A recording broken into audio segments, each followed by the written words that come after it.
Iya tengah hari pun. Ni ayam. Nasi ayam. Ya ada.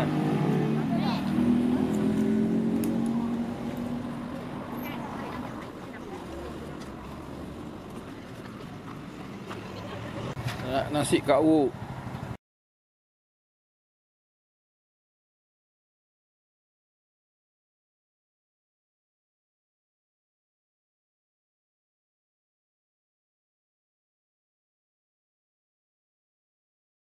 Si Kak Wu rasa apa?